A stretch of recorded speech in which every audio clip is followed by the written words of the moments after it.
कौन सा तुम्हारा? वन है। लेक्चर नंबर आज 4 है। कोई बात नहीं। लास्ट हमने क्या प्रोकैरियोटिक सेल पढ़ लिया था पूरा?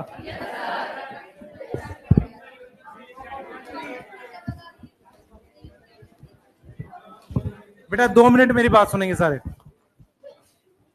कोई ऐसा जो इसका फर्स्ट डे आज? ओके, जो मेरे से पहली बार पढ़ रहे हैं आज यहाँ पे, ठीक है। तो हमने प्रोकैरियोटिक सेल करा दिया है, ठीक है। आप लोग उसे कवर करेंगे, फिर बाकी हम लोग आगे डिस्कस कर लेंगे अगर कुछ ऐसा है तो, ठीक है। सेल चैप्टर पढ़ रहे हैं हम लोग, और यूकैरियोटिक सेल आज अपने पढ़ने वाले हैं, ठीक है। क्लियर है? आप सब लोग मॉर्निंग बैच किए, कोई इवनिंग का भी है इसमें? है? दोनों मॉर्निंग एक इवनिंग करेंगे बेटा, ठीक है। आप में से जो इवनिंग मूव करना चाहे मूव कर सकता है, ठीक है। रीजन बता रहा हूँ, रीजन क्यों है, क्योंकि एक आपके लिए अच्छी न्यूज ये है कि पहले हम लोग 3 दिन पढ़ा रहे थे, मैं और एमडी सर, अब हम लोग 5 दिन पढ़ाएंगे। उससे आपको क्या फायदा होगा कि आपकी डेली बायो की एक ही क्लास होगी, बीच में 2-2 हो रही थी ना, उससे वो 5 दिन तक एक चलेगी। उससे डेली फिजिक्स होगी और डेली केमिस्ट्री होगी, ये ठीक है ना।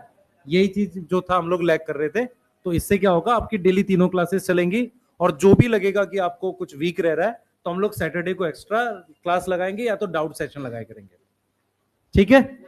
क्लियर है? नहीं, केमिस्ट्री में हम हो सकता है फिजिकल अभी रोक लेंगे, ऑर्गेनिक इनऑर्गेनिक कराएंगे, क्योंकि क्या है कि सर्वेश सर थोड़ा सा ज्यादा एक्सपीरियंस है, तो फिजिकल को करा पाते हैं कम समय में भी, वो करा ले जाएंगे, कोई दिक्कत नहीं है।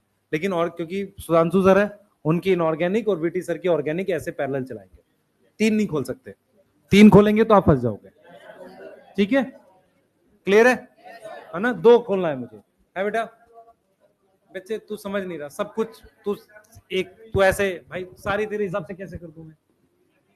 तू समझ नहीं रहा ना, 3 नहीं खोल सकते।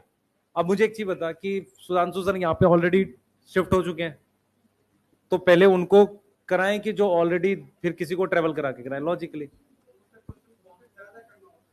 अरे उससे कितना फर्क पड़ेगा तेरे को बेटा, तू पूरे साल तब भी नहीं करता, तू जब ऑर्गेनिक पढ़ रहा होता फिजिकल की प्रैक्टिस कर रहा होता है, फिर कैसी बात कर रहा है? तू 2 पार्ट कंप्लीट कर, तीनों खोल के फायदा नहीं होगा। अभी क्या होगा कि मान लो, अभी क्या होगा ना, मैं बताता हूँ क्या होगा। जैसे इनऑर्गेनिक में सुधांशु सर को हटाएंगे तो कुछ आ जाएंगे, नहीं सर उनकी भी लगाओ। दिक्कत क्या है, तुम दिमाग से नहीं सोच रहे हो, तुम मन से सोच रहे हो, समझ इस बात को।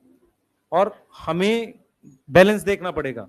सबसे पहला बैलेंस क्या है कि भाई 5 दिन पढ़ाते हैं, एक ही क्लास रखते हैं डेली बायो की, उससे आपको फायदा होगा कि आपकी डेली फिजिक्स होगी, ठीक है, वो जरूरी है, ठीक है। सैटरडे डाउट रखेंगे, डाउट हो गया, एक्स्ट्रा क्लास हो गई, जो भी रखना है सैटरडे, ठीक है। बेटा सर्वेश सर करा देंगे, फिजिकल का इशू नहीं है। इशू ये है कि 2 सब्जेक्ट, या तो मान लो ऑर्गेनिक फिजिकल खोल दे तो फिर सुधांशु सर को हटाना पड़ेगा, ठीक है, समझ इस बात को। या मान ले सर्वेश सर और सुधांशु सर को कंटिन्यू करें, तो वीटी सर को यहाँ पूरा शिफ्ट ही करा लिया, फिर वो बैठ के करेंगे क्या यहाँ पे? तो लॉजिक भाई, ऑफलाइन इज नॉट लाइक कि कुछ भी कर सकते हैं, ऐसा नहीं है ना, चीजें देख के करनी पड़ेगी, ठीक है। बस उसमें क्या करना पड़ेगा, एक बैच इवनिंग शिफ्ट होगा, जो इवनिंग में था वही वाले उनसे बात करेंगे, और आप में से जो भी इवनिंग शिफ्ट करना चाहते हैं वो कर लें, अच्छा रहेगा, ठीक है। नहीं तो बाद में फिर पर्ची निकाल के करेंगे हम, हाफ हाफ कर देंगे उसको। रीजन बता रहा हूं क्यों। मान लो अगर हम इवनिंग शिफ्ट नहीं करते तो उससे क्या होगा, पहली क्लास पढ़ाई मैंने, दूसरी पढ़ाई, लगातार 3 क्लास आएंगी, या ऑनलाइन को फिर इवनिंग शिफ्ट करना पड़ेगा। ऑनलाइन कभी इवनिंग हो ही नहीं सकता भाई, हम लोग 5 दिन पढ़ाएंगे तो ऑनलाइन कहां जाएगा? समझ रहा है मैं एग्जैक्टली क्या बोलना चाह रहा हूं?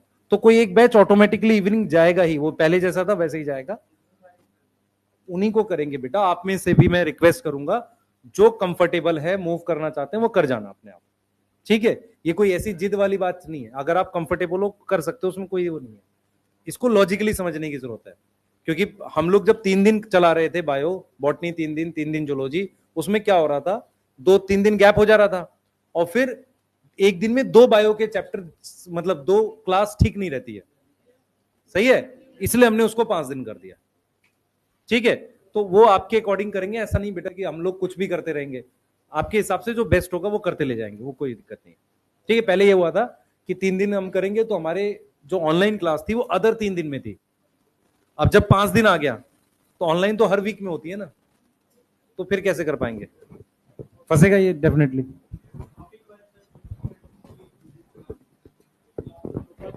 हाँ, डीपीपी का क्या है इशू है, मैं एक बार बात करूंगा उसके लिए। किसका? फिजिक्स का? मैं एक बार कंफर्म कर लेता हूँ, ठीक है? उसको करेंगे बेटा, वो जो बोला है वो तो करेंगे, ठीक है? तेज बोलना।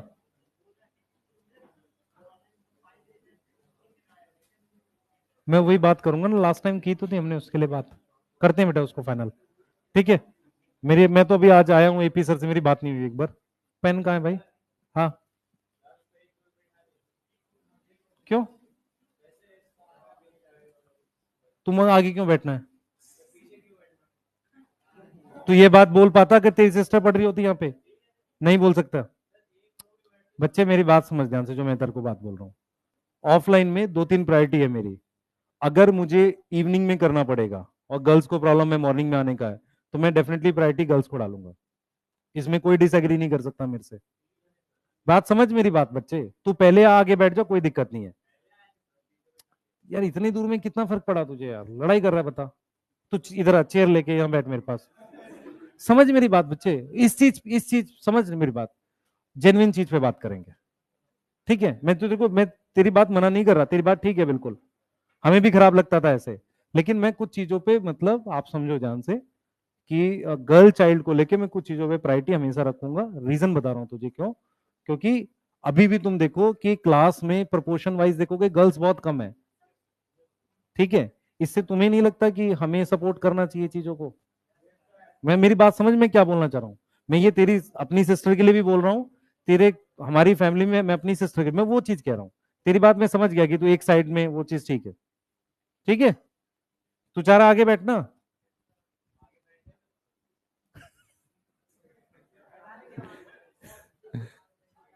बोल बोल।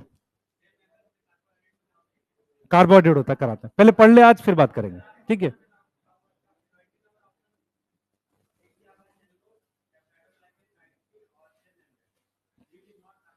विच is not carbohydrate. Cell membrane में कार्बोहाइड्रेट होता है, पर सेल, मेरी बात सुन, ये दीवार किसकी है? ईटा की है।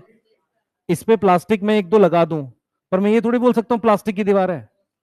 सेल मेम्ब्रेन में थोड़ा बहुत कार्बोहाइड्रेट होता है, पर सेल मेम्ब्रेन कार्बोहाइड्रेट की नहीं बनी है। समझ मेरी बात, दोनों अलग अलग बातें हैं, ठीक है? नाराज हो गया तू भाई? अरे पढ़ो यार, प्लीज पढ़ो, ठीक है? मेरी बात समझो बच्चे, हमें आप समझो ध्यान से। मैं और एमडी सर 5 दिन ट्रेवल कर रहे हैं, कोई इशू नहीं है, ठीक है? यहाँ पे पढ़ाएंगे पूरा 5 दिन। उससे एक बेनिफिट और रहेगा, हम सामने डाउट्स बता पाएंगे, बैठ जाएंगे आराम से, आप डाउट्स भी पूछ पाना, ठीक है? सही है, वो इंपॉर्टेंट है। पढ़ाई करते हैं, स्टार्ट करें। लास्ट क्या पढ़ा भाई अपने? हमने ये बात कर ली थी, ये बात नहीं करी थी, ठीक है? हमने ये वाली बात कर ली थी जहां तक मुझे याद है, ये वाली बात कर ली थी, बताओ, ठीक है? क्लियर है? अब मेरी बात सुनो ध्यान से, यहां से स्टार्ट करते हैं। आपके पास एनसीईआरटी में पेज नंबर 129 पर पहली लाइन है, एक बार चेक करेंगे सब लोग, बुक निकाल लो, फिर अब स्टार्ट कर रहे हैं। कौन कौन है जिसकी पहली क्लास है बेटा? कैसे करोगे? करोगे कैसे आगे? अब यहां से यूकैरियोटिक सेल पढ़ो, प्रोकैरियोटिक का लेक्चर आप देख लेंगे, अगर दिक्कत है तो मेरे से आके अलग से पूछना, ठीक है बेटा? ठीक है? कौन ऐसा है जो पहली बार एग्जाम देगा इस साल 2025 में? हाथ खड़े करो। ओके, बहुत सारे लोग हैं, ठीक है, बढ़िया।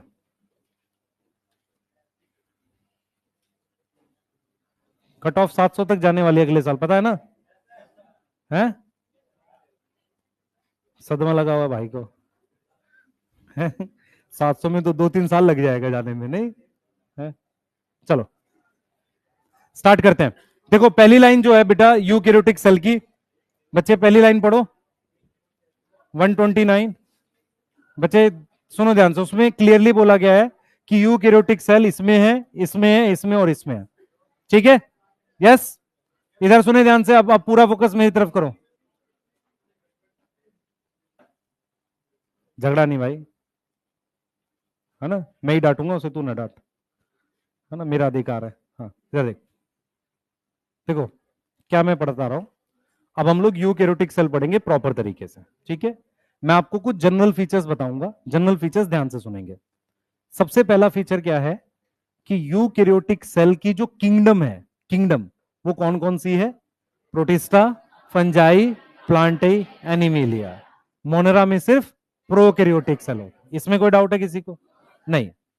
दूसरा फीचर ये है कि यूकैरियोटिक सेल में एक्सटेंसिव कंपार्टमेंटलाइजेशन मिलती है। इसका क्या मतलब हुआ वो सुनो ध्यान से। हमारे पास जैसे ये यूकैरियोटिक सेल है, यहां पर ध्यान से सुनेंगे, इस तरीके से चैम्बर बने हुए हैं। अब ये जो मेरे पास है ये मेम्ब्रेन है, और ये भी क्या है? मेम्ब्रेन है। तो मेम्ब्रेन के बने हुए चैम्बर्स हैं, मेम्ब्रेन के बने हुए क्या है? चैम्बर्स है। ये वाली बात समझ में आ रही है? ठीक है। ये जो चैम्बर बने हैं ना, इन्हीं चैम्बर को, अब ये चैम्बर है क्या? ये चैम्बर वैसे ऑर्गेनल है, ठीक है, और एक प्रकार का कंपार्टमेंट है ना। What is compartment? जो बाहर और अंदर के एनवायरमेंट को अलग करे, यहां और यहां के एनवायरमेंट को अलग करे, ठीक है। तो प्रोकैरियोटिक सेल में ध्यान से सुनेंगे, प्रोकैरियोटिक सेल में कोई भी मेम्ब्रेन बाउंड ऑर्गेनल नहीं मिलती। प्रोकैरियोटिक सेल में कोई भी मेम्ब्रेन बाउंड ऑर्गेनल नहीं मिलती, यूकैरियोटिक सेल में मिलती है। क्लियर है? उसे हम लिखते हैं एक्सटेंसिव कंपार्टमेंटलाइजेशन। क्लियर? मैं सारा लिखवाऊंगा अभी, पहले सुन लो। तीसरा क्या है बेटा? वेल डिफाइंड न्यूक्लियस किसमें मिलता है? यूकैरियोटिक सेल में, जिसमें प्रॉपर न्यूक्लियर मेम्ब्रेन है। प्रॉपर क्या है? Nuclear membrane. क्लियर है? ठीक है। फोर्थ चीज क्या है बच्चे, ध्यान से सुनेंगे। फोर्थ चीज क्या है कि यूकैरियोटिक सेल में साइटोस्केलेटल एलिमेंट, मतलब ये सेल के अंदर कुछ ऐसे धागे होते हैं जो उसे सपोर्ट देते हैं, और इसके अलावा इसका फ्लैजिला होगा जिसमें भी वो धागे होते हैं। ये जो धागे होते हैं सेल के अंदर, इनको हम नाम देते हैं साइटोस्केलेटल एलिमेंट। क्या नाम देते हैं? Cytoskeletal element. ये बात समझ में आ रही है? बोलो बेटा, ये बात क्लियर है? तो साइटोस्केलेटल एलिमेंट्स का क्या मतलब होता है कि यूकैरियोटिक, ध्यान से सुनेंगे, यूकैरियोटिक सेल में कुछ ऐसे धागे होते हैं प्रोटीन के बने हुए जो सपोर्ट देते हैं अंदर से। उसके अलावा वो फ्लैजिला और सीलिया बनाते हैं, तो मोटिलिटी में हेल्प करते हैं। किस में हेल्प करते हैं? मोटिलिटी। मोटिलिटी मतलब मूवमेंट में। कोई डाउट? ठीक है। तो हम क्या करेंगे, अब यूकैरियोटिक सेल के कुछ जनरल फीचर्स पे जाते हैं। सबसे पहला फीचर है कि हमारे पास, मैं लिख रहा हूं, अब इसको लिख भी सकते हो आप, प्रोटिस्टा, और कौन सी किंगडम है? Fungi, plantae and animalia. सबको दिख रहा है? Kingdom is made up of eukaryotic cell. ठीक है? क्लियर है? ठीक है। Next, second. ये तो फर्स्ट हो गया, सेकंड बात कर लेते हैं। ध्यान से सुनना जो मैं बोलूंगा। ये फर्स्ट हो गया। सेकंड हमने क्या बोला था? Extensive compartmentalisation. इससे क्या होगा? हाँ भाई, इससे क्या होगा? इसका क्या मतलब है? Membrane bound organelles, membrane bound organelles present है। यस? अच्छा, तीसरी बात जो हमने बोली, क्या प्रेजेंट है? Nuclear envelope. यस?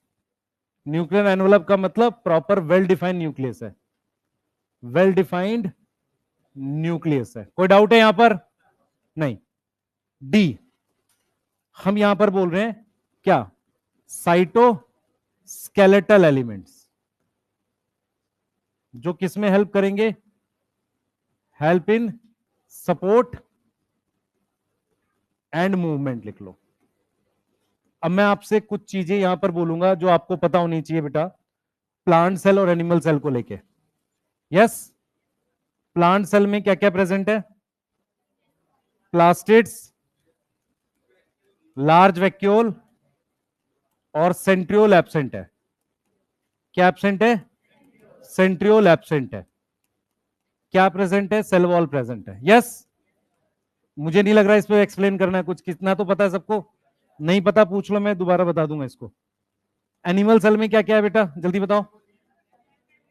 नहीं नहीं, सेल मेम्ब्रेन तो प्लांट में भी थी। सेंट्रियोल है, सेल वॉल एब्सेंट है, और लार्ज वैक्यूल एब्सेंट है, तो स्मॉल वैक्यूल है।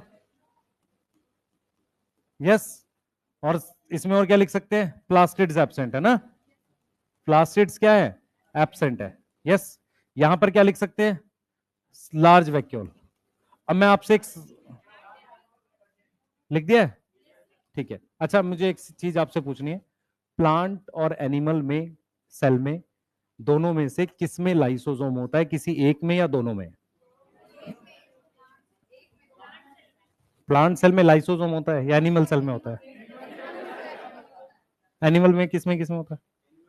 एनिमल वाले हाथ खड़े करो। ठीक है।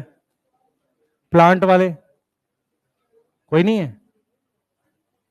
और दोनों में होता है?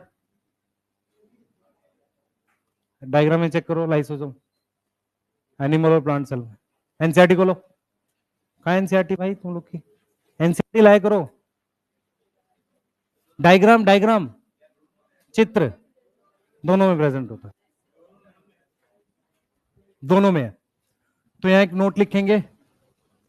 कुछ बुक्स में लिखा रहता है कि लाइसोसोम प्लांट में नहीं होता, तो lysosome present in plant, also present in plant, plant cell.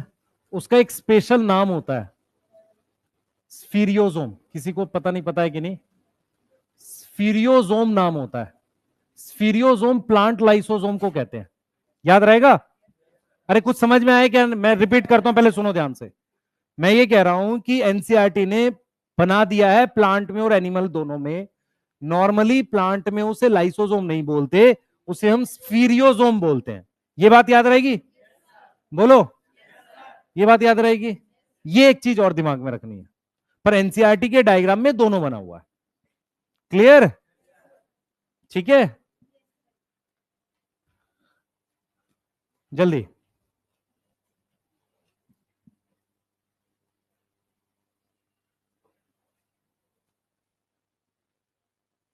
लिख लिया? बोल बेटा।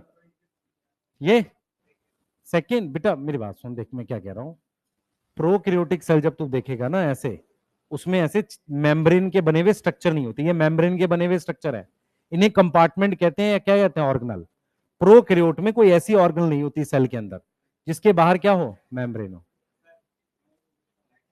कर रहा हूं यार, समझाऊ नहीं उसको? है, जल्दी करो। साइटोस्केटल का मतलब होता है सेल के अंदर कुछ प्रोटीन के धागे होते हैं, वो सेल को शेप देते हैं। उसके अलावा सीलिया फ्लैजिला बनाते हैं। ठीक है, सीलिया फ्लैजिला बनाते हैं। ठीक है, तुम लोग आ जाए बेटा, फर्स्ट डे है? सही है। कल सेकेंड डे होगा, परसों थर्ड। बेटा जल्दी से सेटल हो गए, पढ़ाई करो, 9 महीने है बस, है ना? एकदम जम जम के पढ़ाई करो बस। ठीक है, बाकी सब चलता रहेगा, है ना? और शाम में आ जाए करो भाई, चर्चा किया करेंगे यहाँ बैठ के। एसी नहीं चलता है ना? सीट पे मजा नहीं आ रहा है बैठने में। हाँ, हमको अलग से फैन नहीं दिया यहाँ पे। कौन है ऐसा? है अच्छा, अब तू उसको बोलता रहेगा? है, बाहर पकड़ लेगा तुझे, पिटाई करेगा। हाँ बेटा, प्लास्टिड्स नहीं होते बेटा, प्लास्टिड्स एब्सेंट होते हैं। झगड़ा नहीं करना भाई कोई भी, पहले ध्यान रखना, कोई बाहर झगड़ा करता ना मिल जाए। गैंग बना रहे हो अपनी, है ना? बैच 1 बैच 2 लड़ाई हो रही है।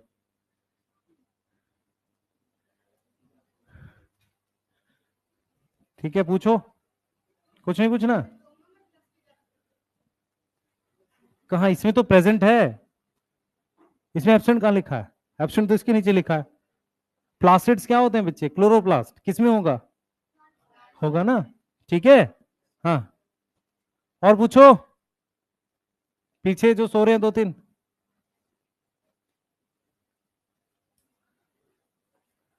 कोई वेस्ट बंगाल से आप में से? कोई नहीं है? वेस्ट बंगाल से पूछ रहा हूँ, कोई है? अच्छा, वहां तूफान उफान आ रहा है? हैं? इधर भी आएगा भाई, है ना, देर से आएगा। हाँ, मैं इसलिए बोल रहा हूँ, अपने जेब में कुछ वेट डाल के घूमना तुम लोग, जिस तरीके के हो ना, दुबले पतले, है ना, पता चला यहाँ से उड़ के आइलैंड में मिलो तुम। उड़ते हो जाए। हाँ, एनसीईआरटी का बोझ है। हाँ हाँ, नहीं नहीं, हाँ, ठीक है, लिखो भाई जल्दी।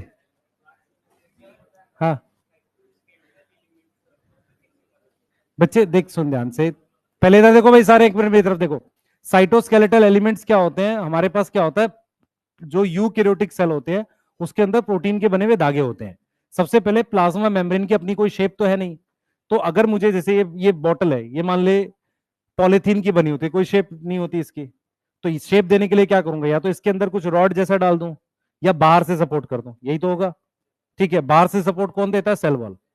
अंदर उसमें सपोर्ट कौन देगा? Cytoskeletal element. सपोर्ट का मतलब होता है शेप देना, उसको रिजिड हार्ड बनाना, ऐसा कुछ कर सकते हैं। उसके अलावा साइटोस्केलेटल हेल्प करता है सेल डिवीजन में भी। सेंट्रियोल हम पढ़ेंगे आगे, ठीक है, क्लियर है? और पूछो बेटा, चले, चलिए लिख लो। एनिमल सेल में क्या बेटा? सेंट्रियोल प्रेजेंट है। सेंट्रियोल पता है नहीं पता? आगे बताएंगे वैसे। सेंट्रियोल स्ट्रक्चर होता है जो किसमें हेल्प करता है? सेल डिवीजन में, ठीक है। और पूछो, पूछ बेटा, नहीं पूछो।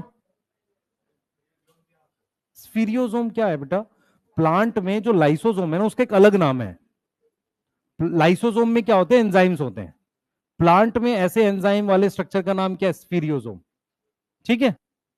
हाँ, क्या चीज है? वैक्यूल। वैक्यूल पढ़ेंगे बेटा। वैक्यूल क्या होता है? सेल के अंदर, जैसे ये सेल है ना, इसके अंदर मेम्ब्रेन के बने हुए स्ट्रक्चर होते हैं, उसको वैक्यूल कहते हैं, ठीक है। चले आगे, चलो आगे, चलो आगे कहानी स्टार्ट करते हैं।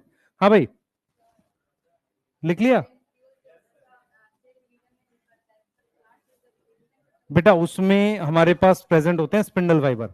शेप याद करो भाई, एक बार पढ़ो सारे, शेप याद करें कृपया, बिना बोले याद करना है। सिर्फ प्लांट सेल में। प्लांट के लाइसोसोम का नाम स्फीरियोसोम है। एक मिनट भाई, स्फीरोसोम पे क्वेश्चन नहीं आएगा, तुम उसी को बार बार पूछ रहे हो जिस पे नहीं आएगा। हाँ,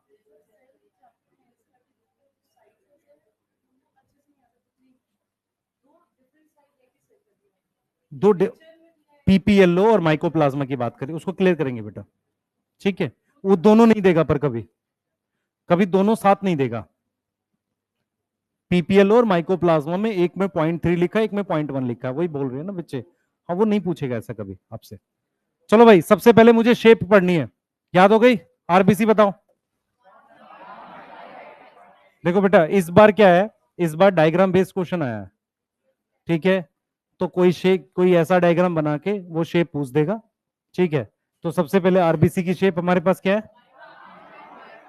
बाई कनकेव, बस। राउंड भी है, राउंड भी है ना। बाई कनकेव क्या होता है? इसको कहते हैं ऐसे, ऐसा। ऊपर से देखोगे यहां राउंड दिखेगा, इधर बाई कनकेव दिख रहा है ऐसे। WBC, what is meaning of amoeboid? Not fix shape. Fix shape नहीं होती बेटा, उसे अमीबॉइड कहते हैं। हाँ भाई, मुझे कुछ ऐसे डब्ल्यूबीसी बताओ जो मैक्रोफाज, जो उसकी तरह काम करते हैं, फैगोसिटिक, मोनोसाइट और न्यूट्रोफिल। यस, ये वो सेल्स हैं जो फैगोसिटिक काम करते हैं, मतलब निगल के खाते हैं। तो डब्ल्यूबीसी में अमीबॉइड शेप किसकी होगी? उन सेल्स की जो निगल के खाते हैं चीजों को। निगल के समझ में आता है? फैगोसाइटोसिस करते हैं। क्लियर है? ठीक है। Columnar epithelium, long and elongated. Columnar epithelium आपके स्टमक में होता है। लॉन्ग और नैरो लिखा है, नैरो लिखा है, लॉन्ग और नैरो लिखा है, yes. Nerve cell, long and branched, ये पतला लंबा, elongated. What is meaning of elongated? ऐसे लंबा, ऐसा। ठीक है। मीजोफिल सेल, राउंड है एंड ओवल है? ट्रैकीड्स, ट्रैकीड्स क्या होता है बेटा? जाइलम में होते हैं। सुन ध्यान से, तेरे पास ये जो सेल है ना, ये आरबीसी है, ये डब्ल्यूबीसी हो गया। कॉलुमनर एपिथेलियम तेरे स्टमक में होगी। कहां पर मिल जाएगी तेरे को? स्टमक में मिल जाएगी, यस। ठीक है। नर्व सेल पता ही हमें, ट्रैकीड्स हमारे पास जाइलम में होते हैं, जाइलम में होते हैं, और ये क्या करते हैं? पानी कंडक्ट करते हैं। ठीक है। मीजोफिल सेल ये क्या है? नॉर्मल लीफ सेल है। नॉर्मल लीफ सेल का नाम क्या होता है? Mesophyll cell. जो लीफ के अंदर ग्रीन सेल्स होते हैं ना, उनका नाम मीजोफिल सेल्स होता है। शेप्स आ सकती हैं क्योंकि एनसीईआरटी में दे रखी हैं। क्लियर है? हम शेप्स को प्रॉपर याद करेंगे। क्लियर है? और मेरे हिसाब से अगर मुझे पेपर बनाना हो तो मुझे ये वाला ज्यादा ठीक लग रहा है। ठीक है, जिसको भूल सकते हो। ठीक है, हाँ, जो आप भूल सकते हो वही पेपर में पूछना चाहिए। ठीक है। और धीरे धीरे मेरे हिसाब से पेपर को टफ करना चाहिए, क्योंकि कट ऑफ बढ़ रही है, तो थोड़ा टफ बनाना चाहिए पेपर, बायो का खासकर, है ना? अटेम्प्ट फिक्स हो जाना चाहिए। एक कर दें 12th के बाद सीधे? 2 अटेम्प्ट होने चाहिए 12th के बाद। ठीक,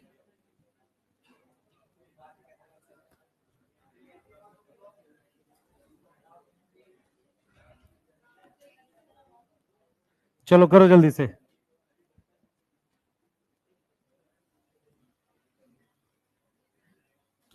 पर वो अटेम्प्ट फिक्स करने में भी बेटा 3 साल लगेंगे ना। ऐसे थोड़ी फिक्स होगा कि अगले साल से अटेम्प्ट फिक्स है। वैसे देगा 2028 से अटेम्प्ट 2 ही रहेंगे। ऐसा थोड़ी होता है कि वो 2000 मतलब 3-4 साल बाद के से लगेगा, ऐसे नहीं लगता। तुम्हें कोई फायदा नहीं होगा उससे, ही समझो, इन शॉर्ट।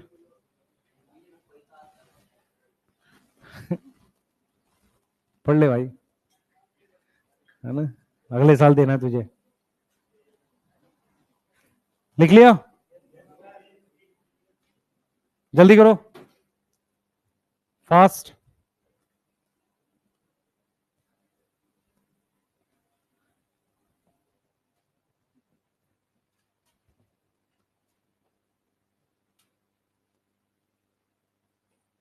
शेप लिख ली सबने? इतना धीरे कौन है जो स्केल से पूरा खींच के बढ़िया से बना रहा है? लिख लो ना जल्दी जल्दी यार, तुम लोग सुंदर सुंदर बना रहे होगे कुछ बैठ के। चलो हेडिंग डालो। हम लोग बेटा ये टॉपिक्स पढ़ेंगे, यूकैरियोटिक सेल में ये टॉपिक पढ़ने हमने। सुन लो ध्यान से। सबसे पहले हमें क्या पढ़नी है? Cell membrane, cell wall, endo membrane system में ये 4 topic, ER, Golgi, lysosome, vacuole, mitochondria, chloroplast, ribosomes, cytoskeletal system, nucleus, microbodies, और फिर सेल थ्योरी लास्ट में। अब सुनो सब लोग ध्यान से, हम पेरोक्सिसोम नहीं पढ़ेंगे इसमें। सुना है किसी ने पेरोक्सिसोम? वो नहीं पढ़ेंगे, वो इसमें आ जाएगा। ठीक है। माइक्रोबॉडीज में ही हमारे पास क्या आ जाता है? पेरोक्सिसोम होता है। एनसीईआरटी चेक करो, पेरोक्सिसोम लिखा है कहीं पे? डायग्राम में देखो, लिखा है? एनसीईआरटी के डायग्राम में देखो, एनिमल सेल प्लांट सेल का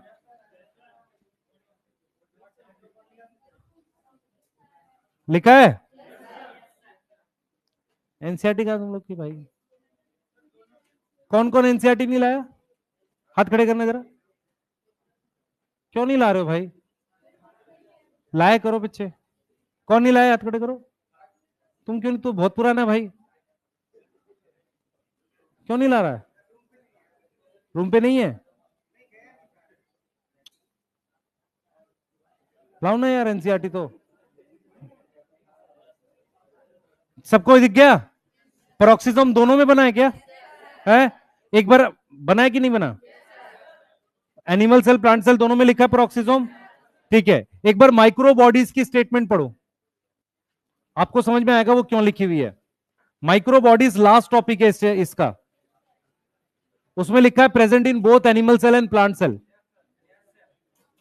समझ में आ रहा है? किसी को मेरी बात समझ में आई नहीं आई? मैं ये कहना चाह रहा हूं कि माइक्रो बॉडीज क्या होती हैं, ऐसे स्ट्रक्चर्स होते हैं जिनमें एंजाइम होते हैं। माइक्रो बॉडीज का एक उदाहरण पेरोक्सिसोम है, और वो प्लांट सेल और एनिमल सेल दोनों में मिलता है, ये हम पढ़ेंगे आगे जाके। क्लियर है? ठीक है, अब बना लो जल्दी से, हम स्टार्ट करेंगे सेल मेम्ब्रेन को पढ़ना। चलो जल्दी करो, जल्दी करो बेटा, सेल मेम्ब्रेन को पढ़ना स्टार्ट करेंगे, जल्दी करें। ये लिख लो बेटा टॉपिक्स जल्दी से, ये नोट कर लो कि ये टॉपिक्स है हमारे पास। टॉपिक्स लिख लो जल्दी बेटा, हेडिंग डालो, हेडिंग डालो टॉपिक्स या पार्ट्स ऑफ यूकैरियोटिक सेल जो हमें पढ़ने हैं। Parts of eukaryotic cell heading डाल लो, और ये टॉपिक्स के नाम लिख लो जल्दी से। लिख ले भाई, लास्ट ईयर के नोट्स दोबारा बना भाई, मान मेरी बात, मान ले, कल कल से। हाँ,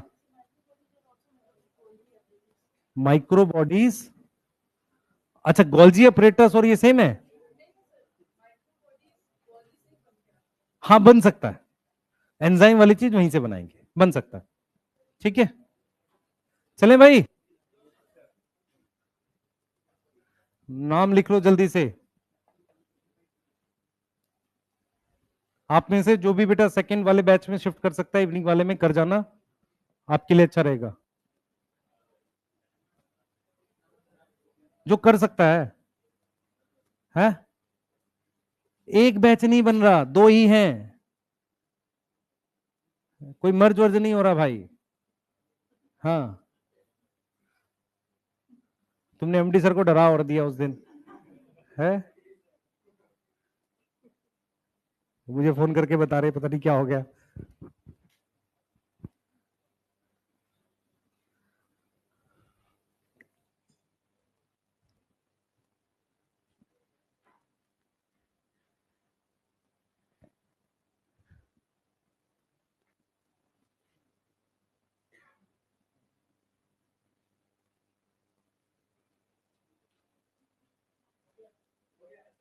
लिख लिया?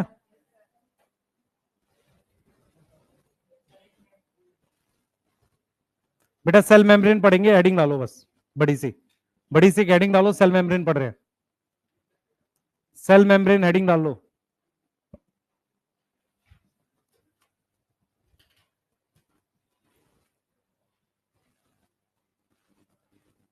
चलो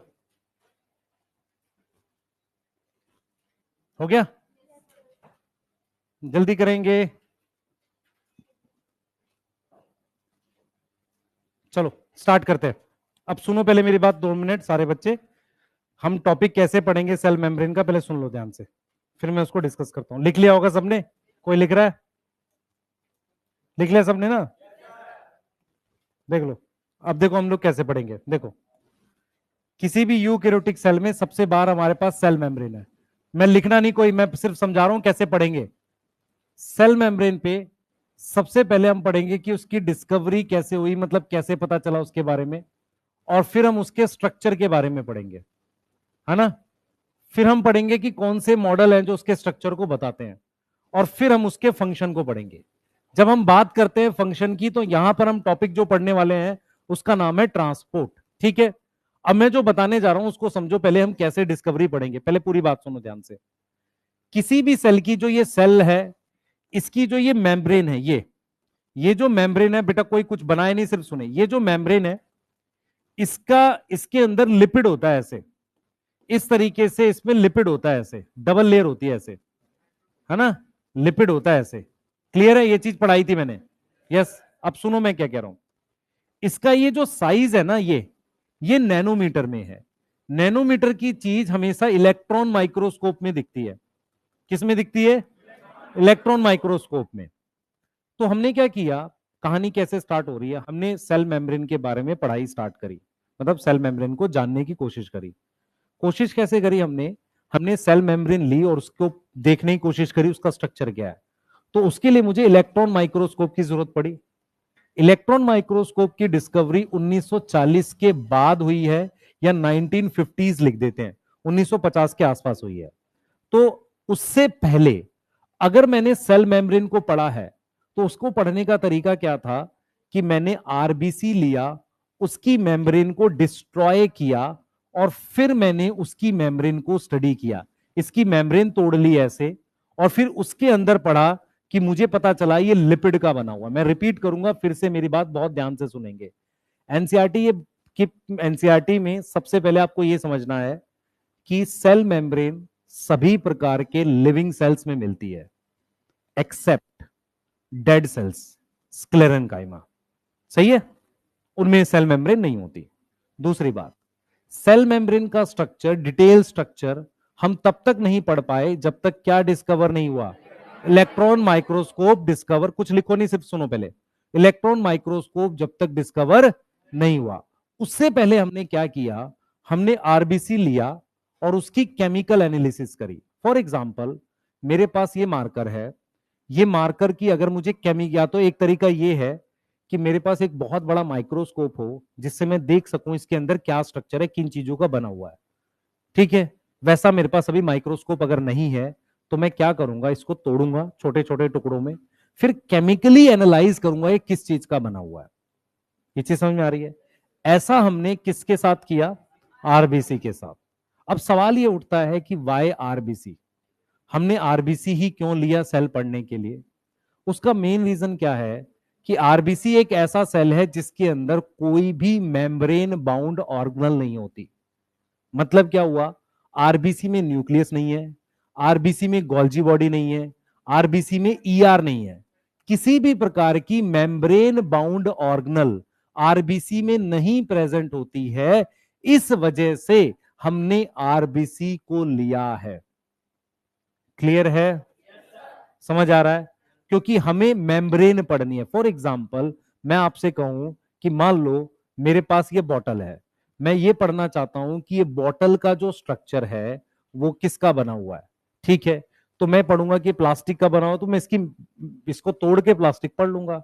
लेकिन अगर इसके अंदर प्लास्टिक के और स्ट्रक्चर होते, तो मैं जब इसको डिस्ट्रॉय करूंगा तो मुझे नहीं पता ना कि इस बॉटल का प्लास्टिक आया है कि अंदर वाला आया है। समझ आ रहा है?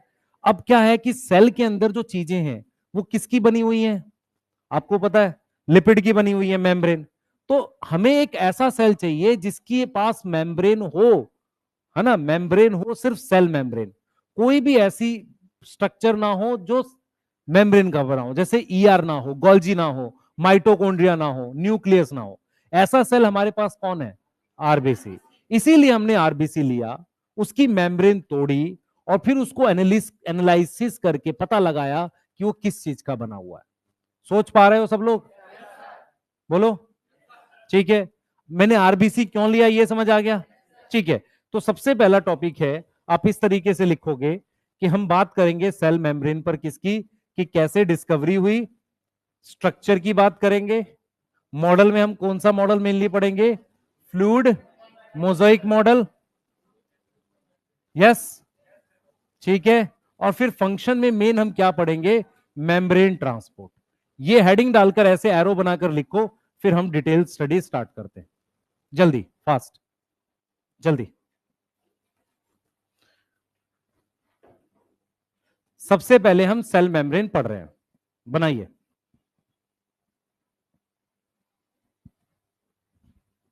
जल्दी बनाओ बेटा।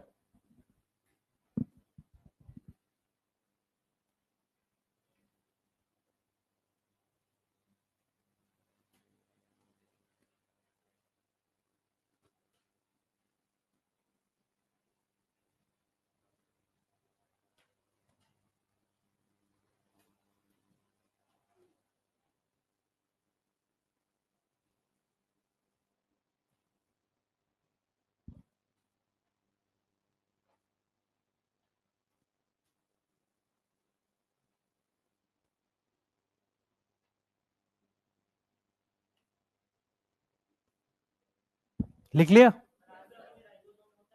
किसमें? आरबीसी में न्यूक्लियस होता है? नहीं, राइबोसोम होता है। क्यों? क्योंकि एक मिनट पहले मेरी बात सुने ध्यान से। क्या आरबीसी में पहले न्यूक्लियस था? हाँ था। लेकिन बाद में वो न्यूक्लियस हटा के वहां हेमोग्लोबिन रख लिया। न्यूक्लियस हटाने के बाद हमने 120 दिन के लिए जो भी जरूरी प्रोटीन चाहिए और जो भी आरएनए चाहिए वो बना के रख दिया। तो राइबोसोम होता है। पर क्या नहीं होता? न्यूक्लियस नहीं है, ईआर नहीं है, गोल्जी बॉडी नहीं है, माइटोकॉन्ड्रिया नहीं है। तो आरबीसी में एनर्जी कहां से आ रही है? माइटोकॉन्ड्रिया नहीं है तो ग्लाइकोलिसिस। ग्लाइकोलिसिस तो साइटोप्लाज्म में होती है ना, उससे काम चल जाएगा। ठीक है बेटा, बोलो, ये क्लियर है?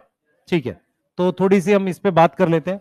स्टार्ट कर रहे हैं। सबसे पहले ये देखो, सेल मेम्ब्रेन इज इन, किस में प्रेजेंट है?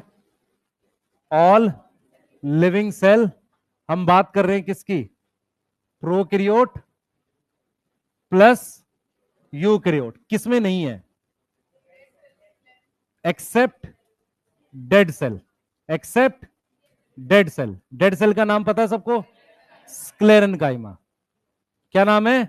स्क्लेरेनकाइमा। ठीक है, अब देखो, detail structure only possible after advent. Advent का मतलब होता है आना।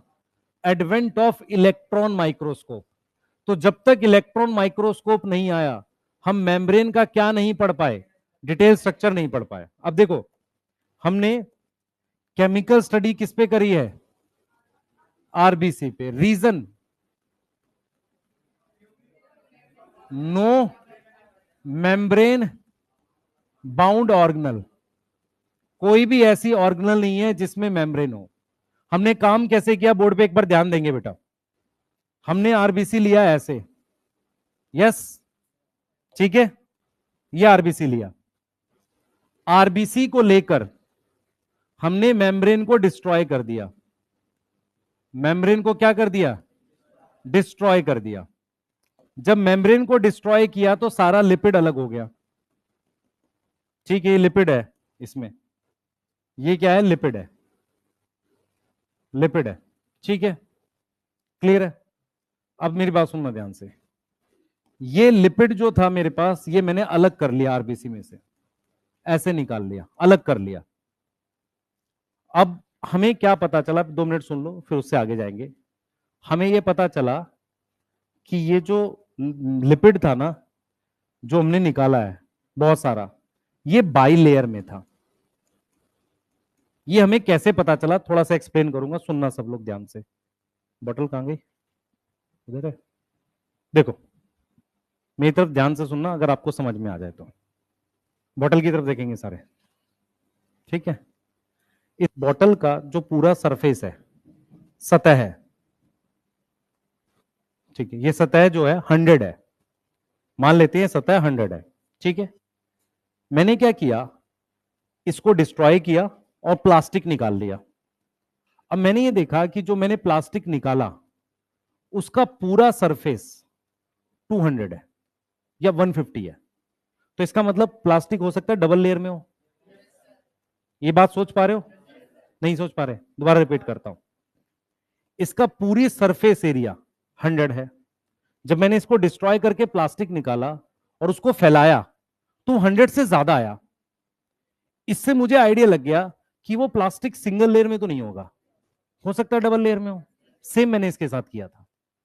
अगर इसमें कोई मेम्ब्रेन बाउंड ऑर्गेनल होती तो रिजल्ट गड़बड़ आता। इसीलिए हमने आरबीसी लिया। अब समझ में आ रही है बात? बोलो, सोच पा रहे हो?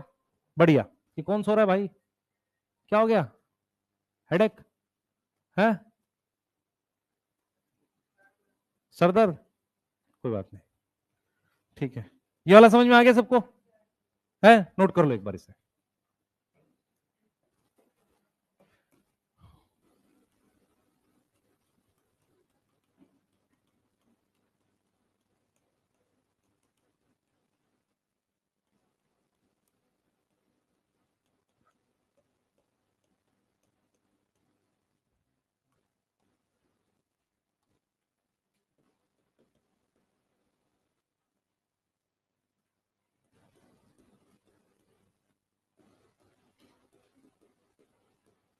ये वाली बात जो लास्ट में लिख के समझ में आ गई सबको?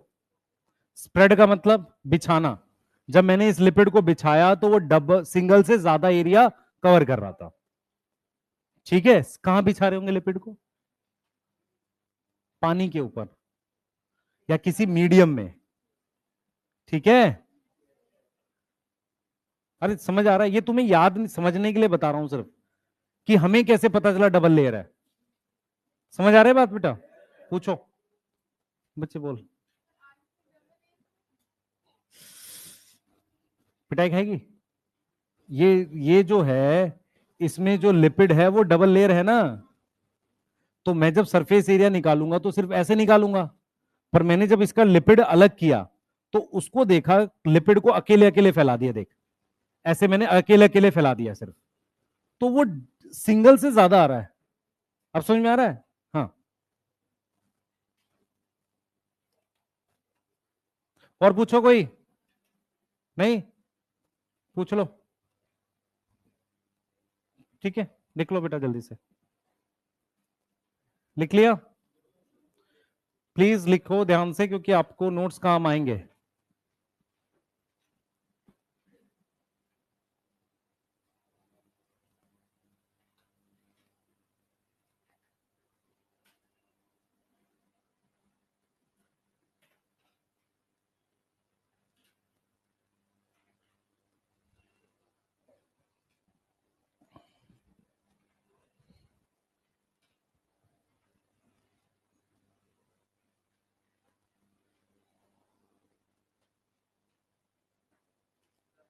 हाँ बेटा।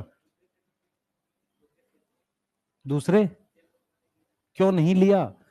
असल में मैं मेम्ब्रेन की एनालिसिस करना चाह रहा था, लेकिन सेल के अंदर और भी मेम्ब्रेन होती है। तो जब मैं उसको तोड़ूंगा तो मुझे ये नहीं पता ना कि ये बाहर वाली आई है टूटने के बाद कि अंदर का कुछ आ गया। इसमें तो अंदर कुछ है नहीं, तो जब तोड़ूंगा तो सिर्फ यही आएगी। आप समझ में आया? बोलो बेटा। हम्म, चले आगे, लिख लिया?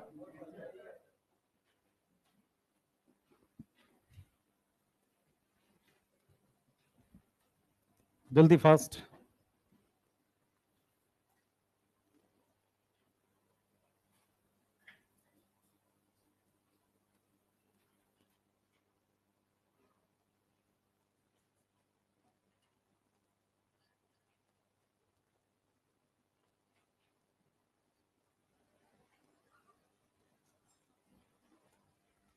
ठीक है, चलो डन है।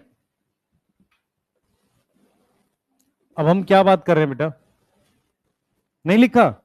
जल्दी लिख, तेज तेज हाथ चला। इसके बाद किसकी क्लास है तुम्हारी? केमिस्ट्री की नहीं है?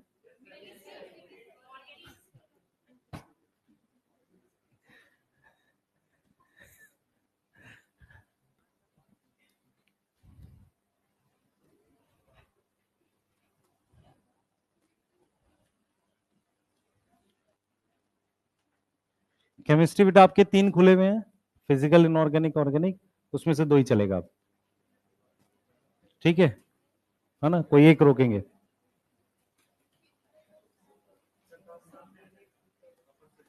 हाँ भाई, आप में से जो जो शिफ्ट कर सकते हैं शिफ्ट, मतलब नहीं करोगे तो फिर पर्ची के थ्रू कर देंगे। कोई ना कोई तो शिफ्ट होगा इवनिंग में। ठीक है, मैं आपको कुछ नियम बता देता हूँ। सबसे पहली प्रायोरिटी गर्ल चाइल्ड को है, उसका रीजन मेरे पास है और मैं इस पे आर्ग्यूमेंट नहीं करूंगा। ठीक है, रीजन आपको ही पता होना चाहिए। दूसरा, कुछ ऐसा भी हो सकता है कोई बहुत दूर से ट्रेवल करता हो दूसरे उधर से, एक वो रीजन हो सकता है। नहीं तो नॉर्मली उसको स्प्रेड कर देंगे 2 पार्ट में, मॉर्निंग इवनिंग। कोई झगड़ा करेगा आके बैठ जाओ मॉर्निंग में, पर लॉजिकल क्या था, जब मेरी एमडी सर की बात हुई तो ये डिस्कस हुआ कि सर 5 दिन करते हैं, है ना, वो ज्यादा ठीक है। और बच्चों से डिस्कस करके नॉर्मल सेम टाइम पे चलाना पॉसिबल नहीं तो ऑनलाइन नहीं चल पाएगा। क्योंकि अगर हम 5 दिन आएंगे तो फिर ऑनलाइन तो होता है ना उसमें से 3 दिन और, तो वो पॉसिबल नहीं है। उस वजह से एक को इवनिंग में करना ही है। गर्ल्स के लिए जो इवनिंग में भी आ सकते हैं, कोई दिक्कत नहीं है। मॉर्निंग में हम प्रायोरिटी रखते हैं क्योंकि हम मतलब ये मानते हैं कि सेफ्टी का इशू है इस वजह से। और उसके बाद भी नॉर्मली स्प्रेड कर देंगे बात करके, नहीं तो फिर हम वैसे भी कर सकते हैं। ठीक है, इसमें कोई भाई झंडा लेके नहीं आ जाना, मैं पहले बता रहा हूं। मैं आपको सॉलिड सही रीजन दे रहा हूं। ठीक है, क्योंकि कहीं पे मैं और एमडी सर भी इस चीज को समझ रहे हैं, और ऐसा नहीं हमने बहुत समय लगाया, कई वीक तक चलता रहा फिर चेंज किया, तुरंत से 1 वीक के अंदर ही चेंज कर दिया। 5 दिन कराएंगे प्रॉपर, तीनों चीजें होंगी डेली। ठीक है, क्लियर है। छठे दिन भी रुक सकते हैं, क्योंकि सैटरडे अगर क्लास हमारी है नहीं ऑनलाइन में, तो मैं रुक के आपको एक्स्ट्रा कुछ करा सकता हूँ। ठीक है, पर यहां से मैं फिर बोल रहा हूँ, टॉप प्रायोरिटी पे सिलेबस कराना है अब। सही है ना। ये धीरे धीरे अच्छे अच्छे बातें बता के कुछ नहीं होगा। फाइनली पेस के साथ एक सिलेबस कराना है जो आपका कंप्लीट होना चाहिए। क्लियर है। ठीक है, तो उसमें हम 3 में से हो सकता है फिजिकल केमिस्ट्री रोक दें अभी, ऑर्गेनिक इनऑर्गेनिक चलाएं, क्योंकि एक प्लान ये था कि सुधांशु सर को हटा लें, पर पॉइंट ये कि जैसे सुधांशु सर को हटाएंगे तुम में से कुछ कूद के आ जाओगे। ठीक है, नहीं उन्हीं से पढ़ना है। तो पॉइंट क्या है, सबसे एक्सपीरियंस टीचर को पीछे रखते हैं, क्योंकि वो सिलेबस को कवर कर सकते हैं, आराम से करा देंगे। ठीक है, और वीटी सर को नहीं हटा सकते, रीजन क्या है, वो पटना ही शिफ्ट हो गए। आप समझ पा रहे हो, मान लो पटना शिफ्ट हो गए, 3 महीने क्लास ही नहीं ले रहे, फिर पटना क्यों आए। ठीक है, तो सारी चीजें आपके सामने में खुल के, मैं ऐसा घुमा के बात नहीं कर रहा हूं, मैं खुल के बात कर रहा हूं। 2 पार्ट में रखेंगे, एक सुबह एक इवनिंग। उससे क्या होगा, एक बैच हमने मॉर्निंग वाले में पढ़ा दिया, मैंने एक इवनिंग वाले में पढ़ा दिया। अगर ऑनलाइन होगी तो मैं बीच में पढ़ा दूंगा। यही तरीका पॉसिबल है, और कोई पॉसिबल नहीं। ठीक है, आप में से ये मतलब रिक्वेस्ट से भी बोल रहा हूं, जो इवनिंग में कंफर्टेबल है वहां पढ़ लो, मॉर्निंग में कंफर्टेबल है वहां पढ़ लो। गर्ल्स के लिए हमेशा प्रायोरिटी रहेगी इन चीजों को लेके, उस पर आपको कोई आर्ग्यूमेंट नहीं करना चाहिए। ठीक है, क्लियर है। अगर आप मुझसे पूछोगे कि आर्ग्यूमेंट क्यों नहीं करना चाहिए, मैं नंबर्स पे बात कर लूंगा। आप देखो क्लास में गर्ल्स कम है, बॉयज ज्यादा है, इसका मतलब कहीं ना कहीं वैसी कंट्री में अनइक्वेलिटी है। समझ में आ रहा है मैं क्या बोलना चाह रहा हूं। तो आपको और अपनी आप खुद से सोचें इस बात को, यदि आपकी सिस्टर या आपके घर का कोई पढ़ रहा है तो आप भी उसी चीज को फेवर करेंगे। क्लियर है, तो उस चीज पे आर्गुमेंट नहीं, हम कहां पे आपको पूरा सपोर्ट करेंगे। पहला डीपीपी पे बात कर लेते हैं, आपको कैसे देनी है वो वाली। दूसरा, अरे सुन तो ले भाई, अभी उसमें एक गड़बड़ और है कि उसमें दूसरी नहीं बनवा के देनी है कि वही वाली देनी है, उसमें भी अभी देखना है। ठीक है, दूसरा 5 दिन चलेगी प्रॉपर, 5 दिन बॉटनी चलेगी लाइन से, 5 दिन जूलॉजी, केमिस्ट्री, फिजिक्स। ठीक है, उसमें ऐसा हो सकता है कि 3 दिन ऑर्गेनिक, 2 दिन इनऑर्गेनिक, या रिवर्स कर सकते हैं। ठीक है, इस तरीके से, और 5वें दिन आपकी फिजिक्स चलेगी। क्लियर। उसे 2 फायदे हैं, सुबह वाला शाम में डाउट पूछेगा, शाम वाला सुबह पूछेगा, कोई किसी के टाइम में नहीं आएगा। क्लियर है। शाम वाले के लिए लाइब्रेरी का अगर एक्सेस होगा सुबह, सुबह वाले के लिए लाइब्रेरी का एक्सेस शाम में, शाम वाला अगर शाम में लाइब्रेरी में पाया जाएगा तो उसको वहां से भगा देंगे। आप समझो मैं क्या बोल रहा हूं बेटा, मैं आपको जेन्युइन बातें बोल रहा हूं, मैं कुछ ऐसा घुमा के नहीं बोल रहा। जो चीजें हैं वैसी ही हैं। डाउट का टाइम है टीचर का, वो वहां बैठा मिलेगा आपको, डाउट पूछो। उसके अलावा भी आप टीचर से पूछ सकते हो। ये वो टाइम है जिसपे वो जरूर पाया जाएगा। जैसे होता है ना, तुम लोग नोड पढ़ते हो, है ना, नोड वो जगह है जहां इलेक्ट्रॉन नहीं पाए जाते, है ना। तो इसका ये मतलब नहीं कि मिल नहीं सकता, मिल भी सकता है। ठीक है, हाँ, तो वही चीज है, तो वो चीजें एकदम आपको क्लियरिटी से बता देंगे जो चलेगा। क्लास ऑफ रहेगा, दोनों टाइम आ सकते हैं अगर सेंटर खुला तो। यस भाई, मैं फिर तेरे को बोल रहा हूं, मैं एक चीज को लेके और हूं। मान ले सेंटर पे कोई जॉब कर रहा होगा, मैं उसको कैसे बोलूं तू 7 दिन आ। हाँ, कोशिश करेंगे कि मैनेज कर दे, समझ इस बात को। हाँ, है, जो ऊपर वाला रूम है ना, वो 2 पार्ट में वापसी कर दिया है, तो वही रहेगा, और ऊपर वाले में ही चलाएंगे क्लास। क्योंकि क्या होगा, उसमें एसी वैसी थोड़ा ठीक काम करता है उसी में, और थोड़ा सा मेरे को भी ठीक लगता है वो। यार इसमें कैसे करा पाएंगे बता, इसी में। यार आप समझे नहीं बात का मतलब अभी भी। भाई आप एक चीज समझो, नहीं,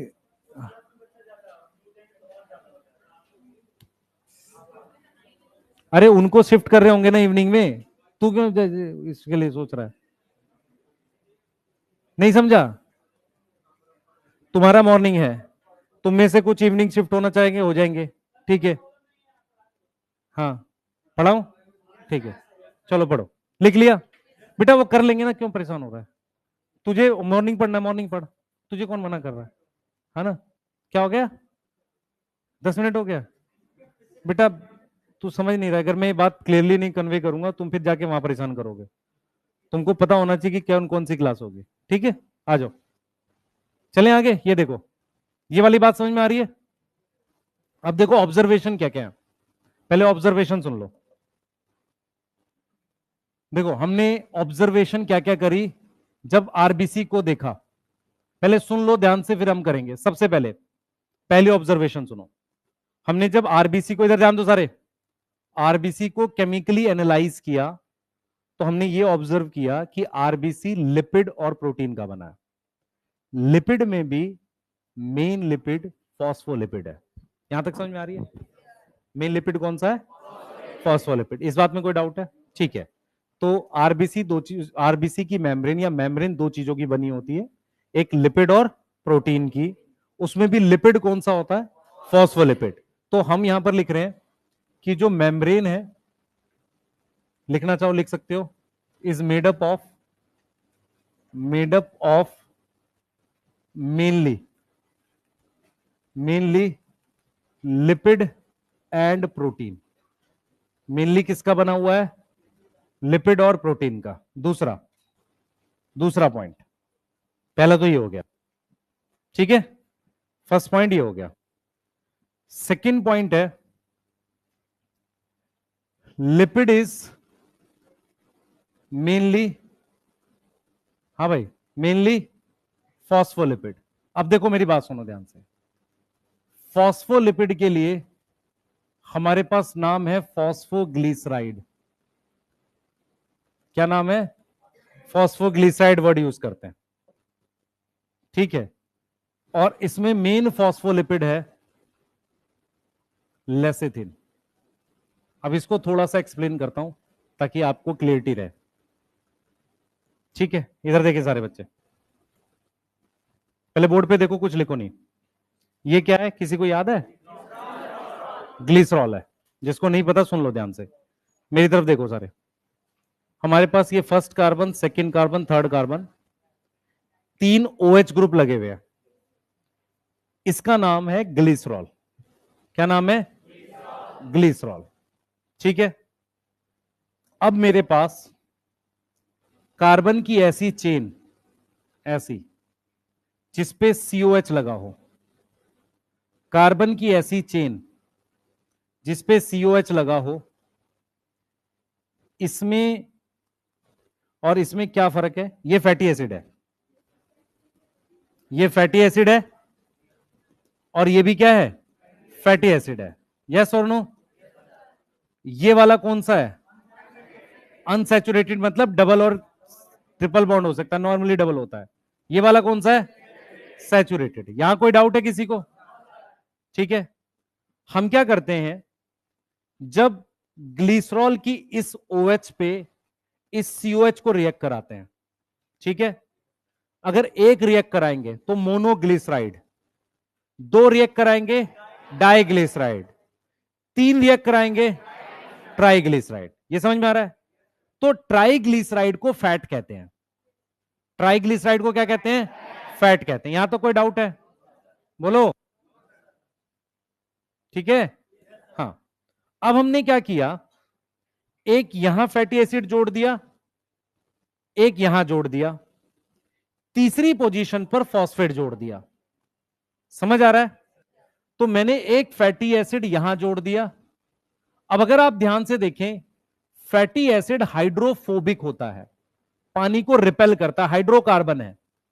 ये भी क्या है? हाइड्रोफोबिक है। यस और नो? ठीक है। अब मेरी बात सुनो ध्यान से। अगर मैं, ध्यान से सुने, अगर मैं ग्लिसरॉल के साथ 3 फैटी एसिड जोड़ता था तो उसे मैं ट्राइग्लिसराइड कहता था, ठीक है।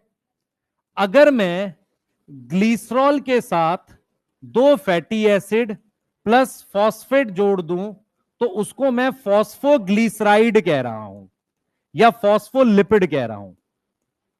ग्लिसराइड क्यों कह रहा हूं? ग्लिसरॉल से आया है। समझ आया सबको?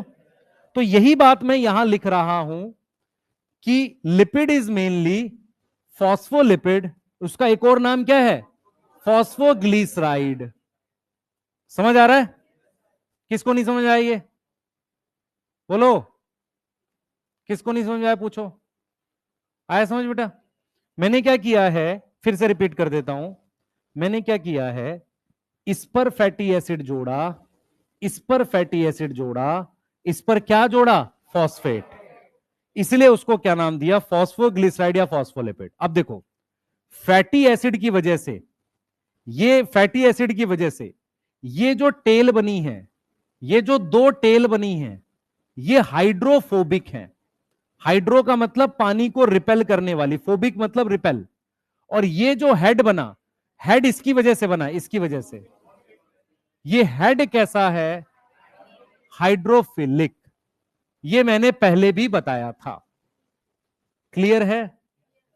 तो सबसे पहला पॉइंट हमने यहां पर क्या लिखा है आपके लिए, हमने ये लिखा है कि membrane is mainly made up of lipid, membrane is mainly made up of lipid and protein, lipid is mainly phospholipid, जिनमें मेन फॉस्फोलिपिड कौन सा है, लेसिथिन।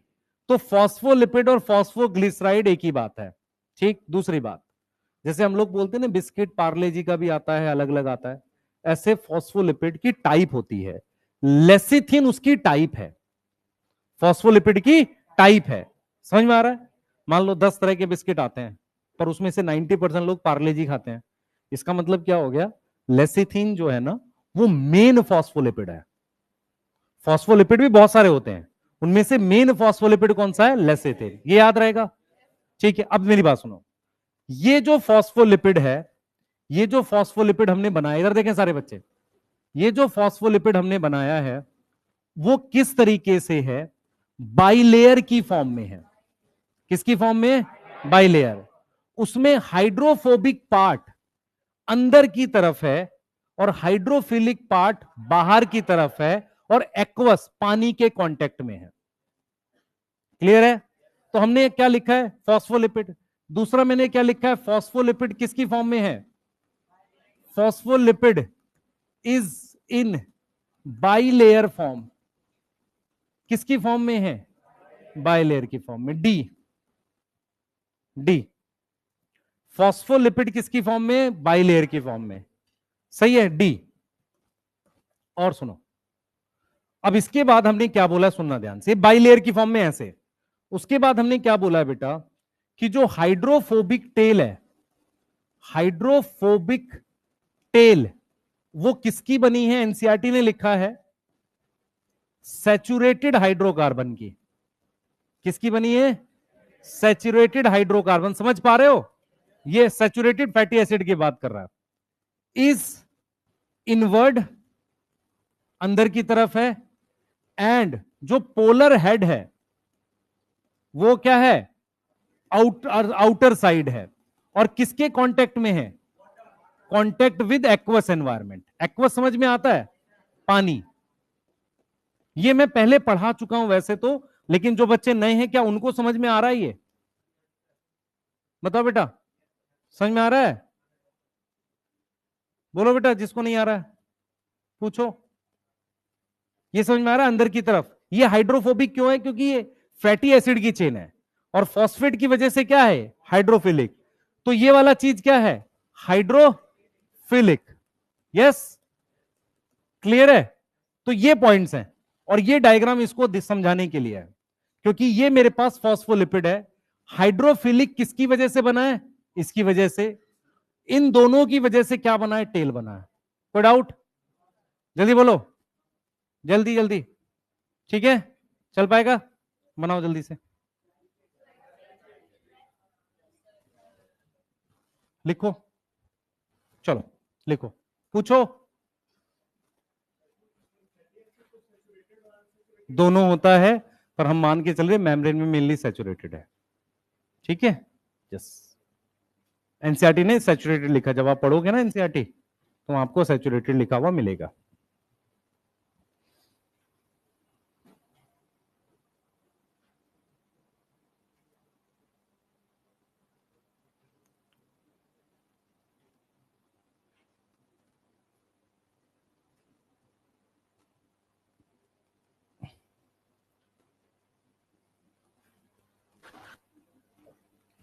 लिख लिया बेटा?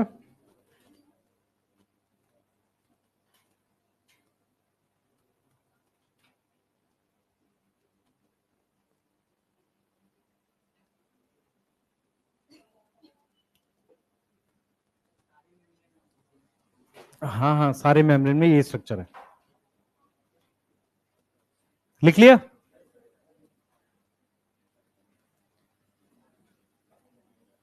लिख लिया बेटा? पूछो।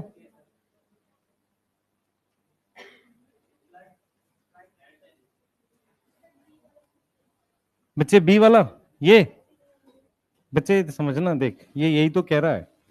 देख, इस तीनों जगह पर मैं फैटी एसिड जोड़ूंगा तो फैट बनेगा, दो पर फैटी एसिड, एक पर फॉस्फेट जोड़ूंगा तो क्या बनेगा? फॉस्फोलिपिड। ये फॉस्फोलिपिड है, जिसमें फॉस्फेट की वजह से ये आ रहा है, फैटी एसिड की वजह से ये आ रहा है।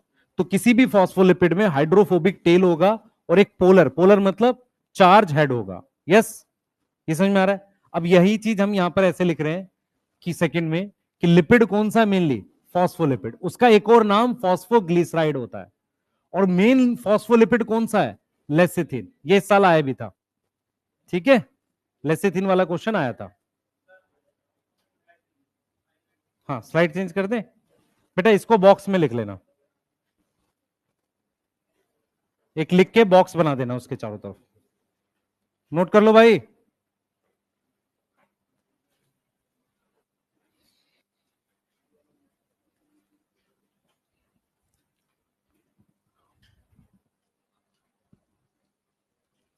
जल्दी करो बेटा।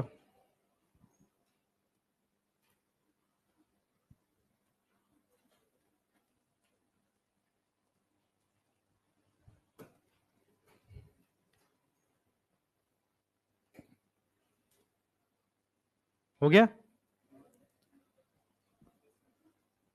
तुम्हारी लास्ट क्लास पीटी सर की क्लास कितने बजे ऑफ होती है? 11 बजे? 11:45, 45, अच्छा। पहली क्लास कितने बजे ऑफ हुई थी? 9:45, ठीक है। अच्छा, 10 बजे हो रही थी। लिख लो जल्दी बेटा, फास्ट करो,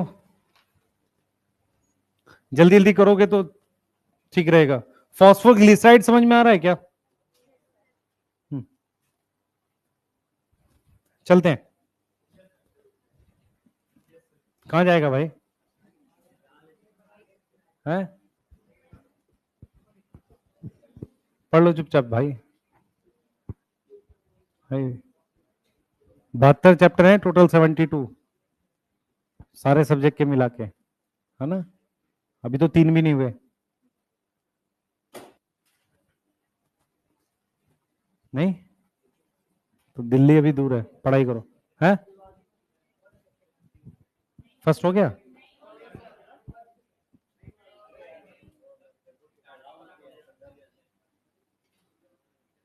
अभी तो करा रहे होंगे एमडी सर, अगले वीक में हो जाएगा। देख ले भाई, मैं क्यों मना कर रहा हूं? पढ़ पहले बेटा, अपने हिसाब से चीजें मैनेज कर, पर ठीक से कर। हाँ भाई, इसका क्या आंसर होगा?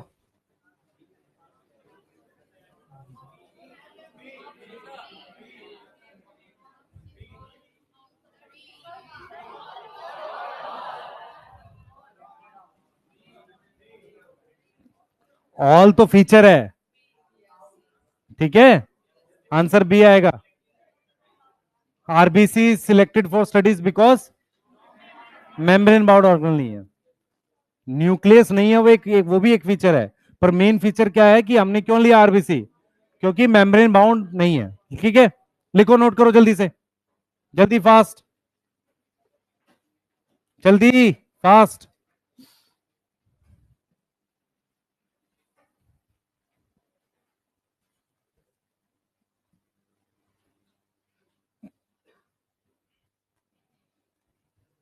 क्वेश्चन लिख लो। हाँ बेटा।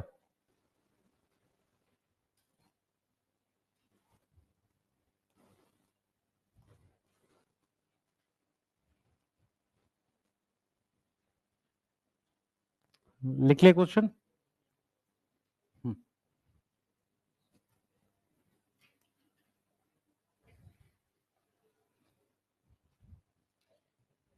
अब देखो क्या हुआ, कहानी थोड़ी सी आगे बढ़ाते हैं।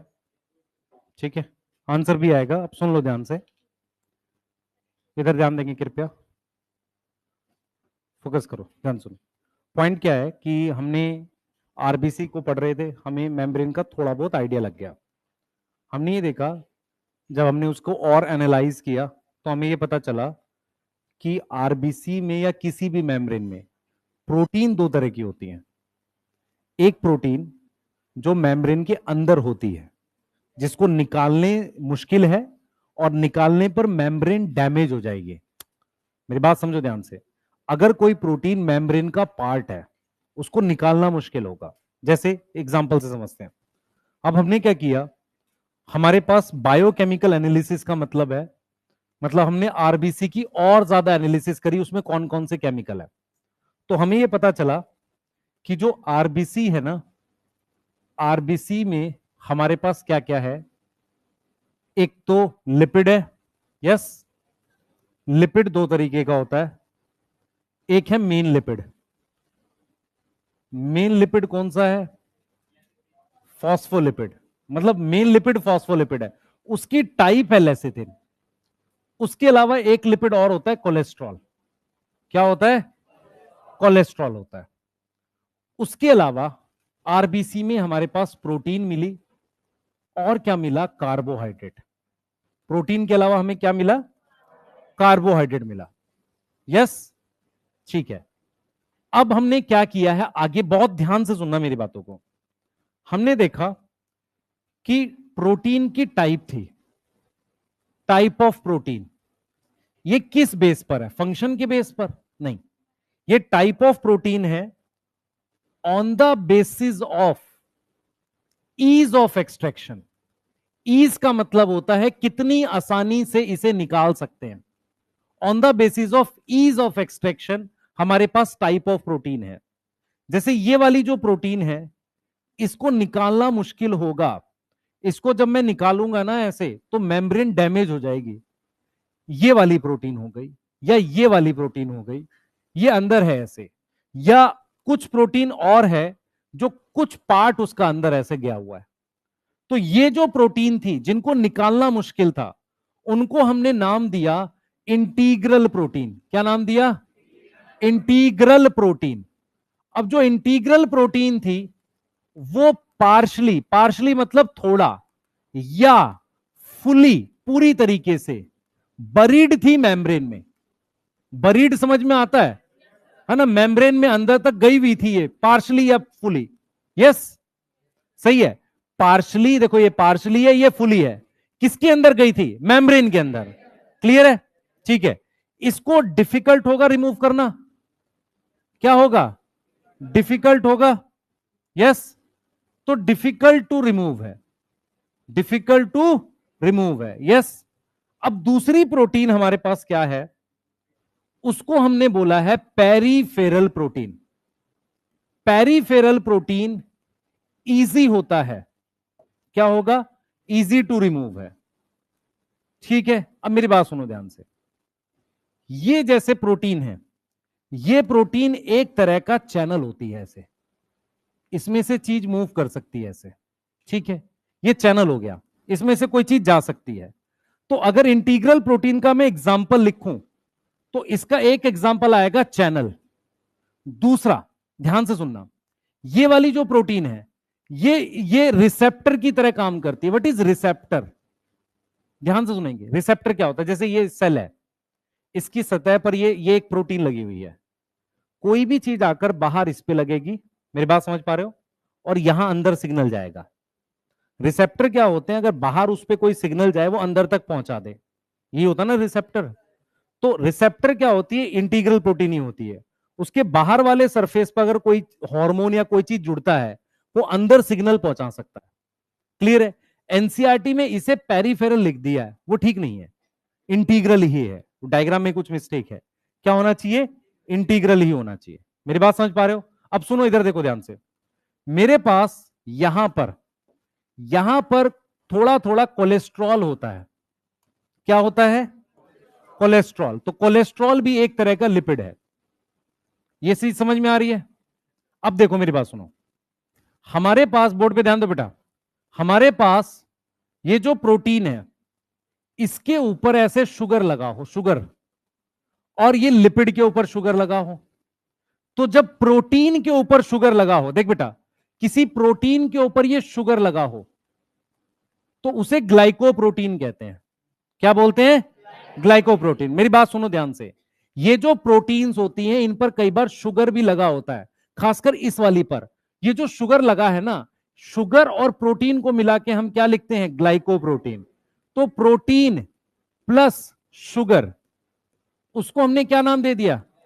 ग्लाइकोप्रोटीन का नाम दे दिया। यस, क्लियर है? ऐसे ही लिपिड प्लस शुगर, क्या नाम दे दिया? ग्लाइकोलिपिड दे दिया। क्या मेरी बात समझ में आ रही है? बोलो। ठीक है, अब मैं आपको कुछ चीजें बताऊंगा, उसको बहुत ध्यान से सुनना।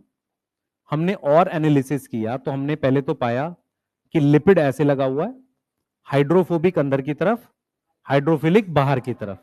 किसके कांटेक्ट में? एक्वस एनवायरनमेंट के। क्लियर? प्रोटीन्स प्रेजेंट है, दो तरह की प्रोटीन है, एक इंटीग्रल ये वाली और एक पेरिफेरल। तो ये वाली कौन सी है? पेरिफेरल। इसको आसानी से हटा सकते हैं, इंटीग्रल को आसानी से हटा नहीं सकते। ठीक है?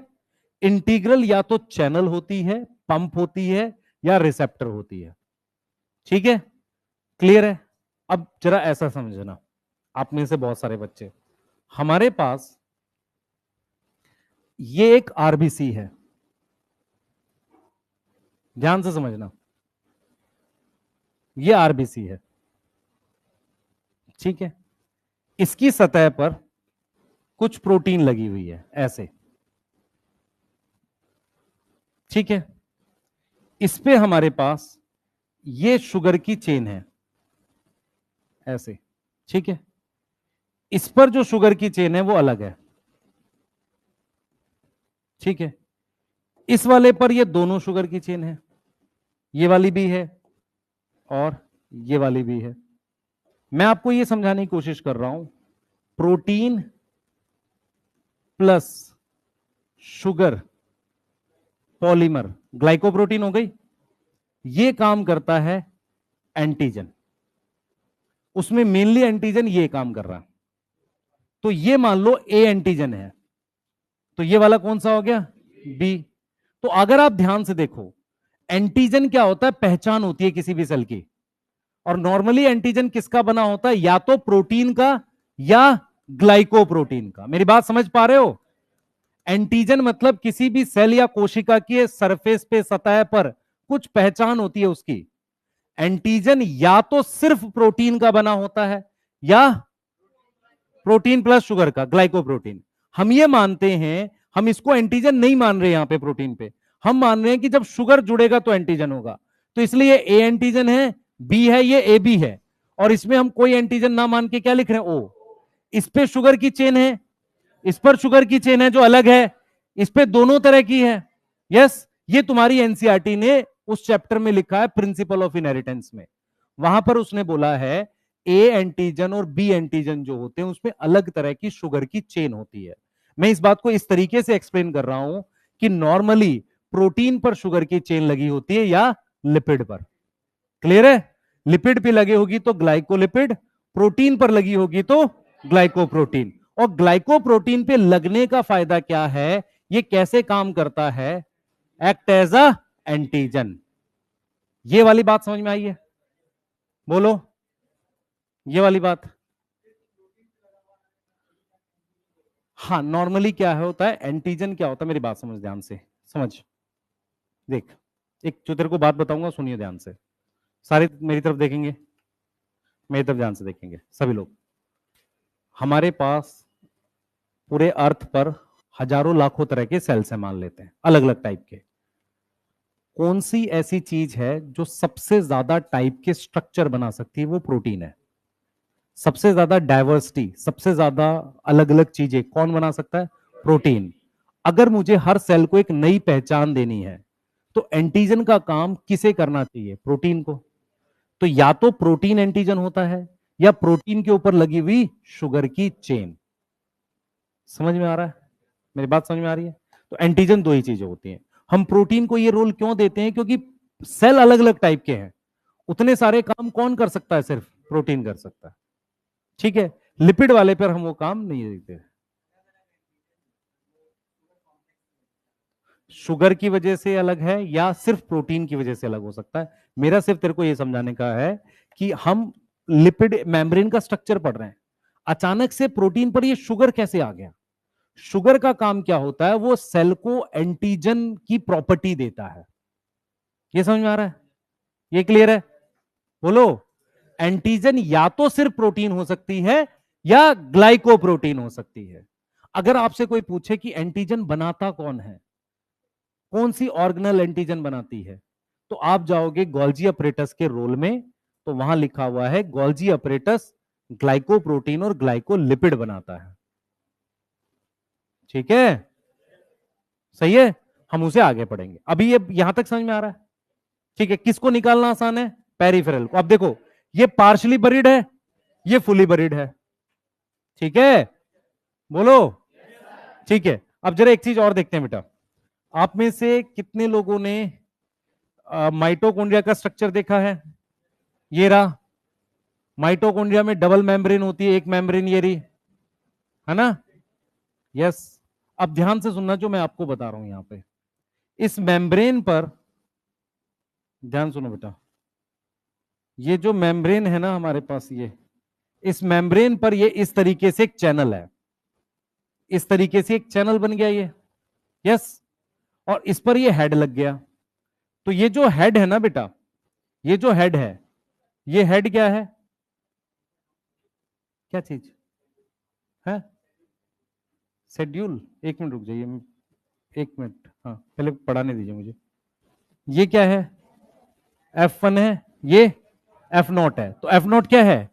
चैनल है। और ये F1 क्या है? हेड है। यस, समझ आ रहा है?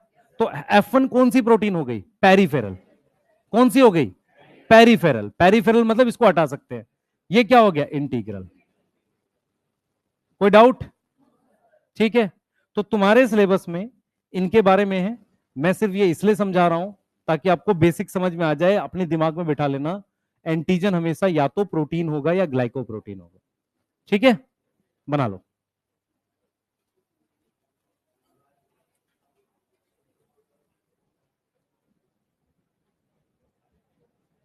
हो गया बेटा? क्या टाइम हुआ है क्या? अच्छा, बड़ी जल्दी हो गया। हाँ, कोलेस्ट्रॉल एक अलग लिपिड है बेटा, कोलेस्ट्रॉल एक लिपिड है। ठीक है, देख, जैसे हमारे पास ये डाटा है, लिपिड दो तरीके का है, कौन कौन सा है? फॉस्फोलिपिड है, और बता? कोलेस्ट्रॉल है। यस, और फॉस्फोलिपिड में भी मेनली क्या है? लेसिथिन। यस, ठीक है। शुगर, शुगर किसके ऊपर है? प्रेजेंट ऑन प्रोटीन और ऑन लिपिड। यस, प्रोटीन दो तरह की होगी, इंटीग्रल चैनल होगी, पंप भी हो सकती है, रिसेप्टर हो सकती है। यस, और पेरिफेरल का एग्जांपल है F1। ये क्या था बेटा? ये आगे जाके पढ़ोगे जिसे नहीं पता। प्रोटीन की परसेंटेज ज्यादा है आरबीसी में, लिपिड 40% है, अदर्स में हम देख सकते हैं 8%। ठीक है, क्लियर है? जरा इधर आओ, ये वाला देखो, तुम्हें ऐसा क्वेश्चन आ सकता है, जैसे ये इस पर क्या जुड़ा हुआ है? ये शुगर है ना, तो हम यहां पे क्या मार्क करेंगे? क्योंकि डायग्राम बेस्ड क्वेश्चन आया था ना। ठीक है, वो ऐसा कर सकता है ए बी सी लिख के, क्योंकि ओरिजिनल डायग्राम ये है, दिख रहा है? ओरिजिनल डायग्राम ये है। ठीक है,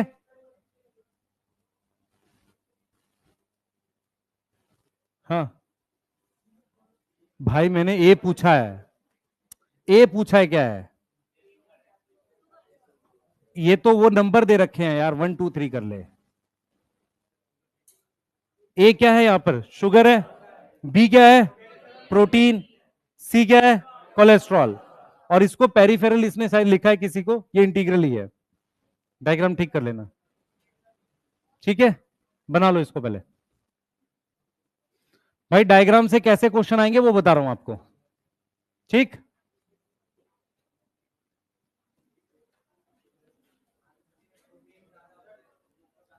ज्यादा काम कर रहा है, बोल बेटा, तेज बोल, तेज तेज।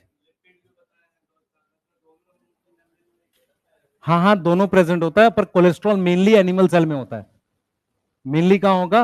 एनिमल सेल, मतलब हमारे सेल की मेम्ब्रेन पर होगा, प्लांट के सेल की मेम्ब्रेन पर नहीं होगा। कोलेस्ट्रॉल बहुत कम होता है, ज्यादा क्या होता है? फॉस्फोलिपिड, ठीक है। और उसमें भी मेन कौन सा है? लेसिथिन। हो रहा है याद ये? ठीक है, हाँ बोलो। एफ नॉट, दोबारा बोलो।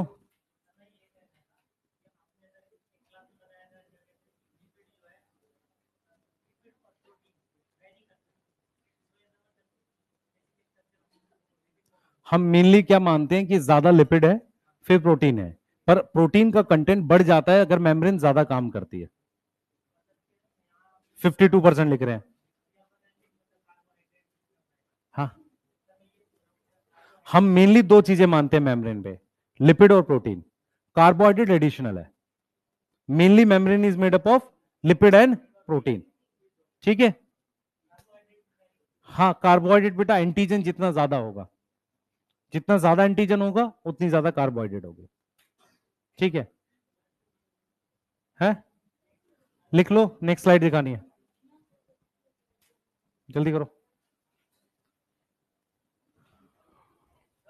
हाँ बेटा,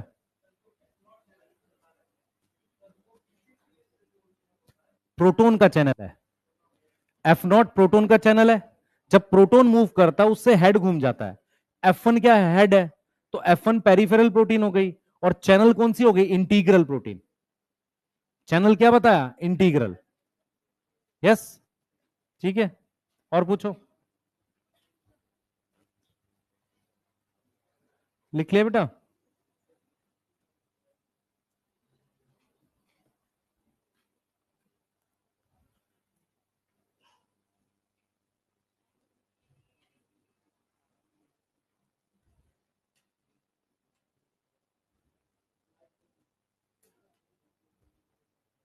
हो गया?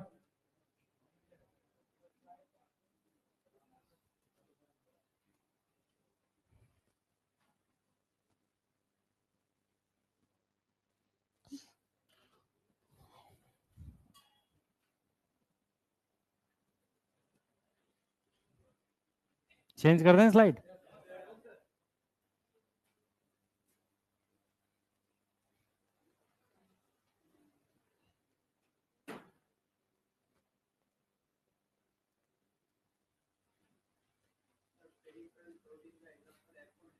एफ वन है, और इंटीग्रल का एग्जांपल चैनल है, एफ नॉट, ठीक है। हाँ, जब तू फोटोसिंथेसिस या रेस्पिरेशन में पढ़ेगा ना, वहां पर उसने मेंशन किया है पेरिफेरल और इंटीग्रल। मैं तेरे को बताता हूँ कौन से पेज पे।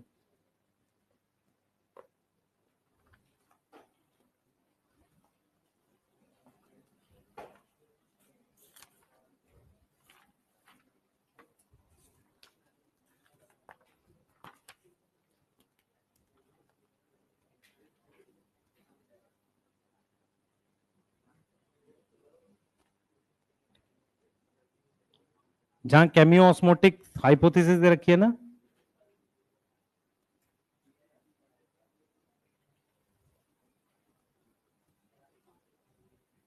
वन फोर्टी टू पेज है इसमें तो। ये नई एनसीईआरटी है शायद, है ना? पुरानी वाली में कोई और होगा। वहां पे देख इंटीग्रल प्रोटीन लिखा हुआ है, फोटोसिंथेसिस वाले चैप्टर में मिलेगा, केमियो ऑस्मोटिक हाइपोथेसिस में। ये लिख लिया सबने? लिख लिया? लिख रहे हो?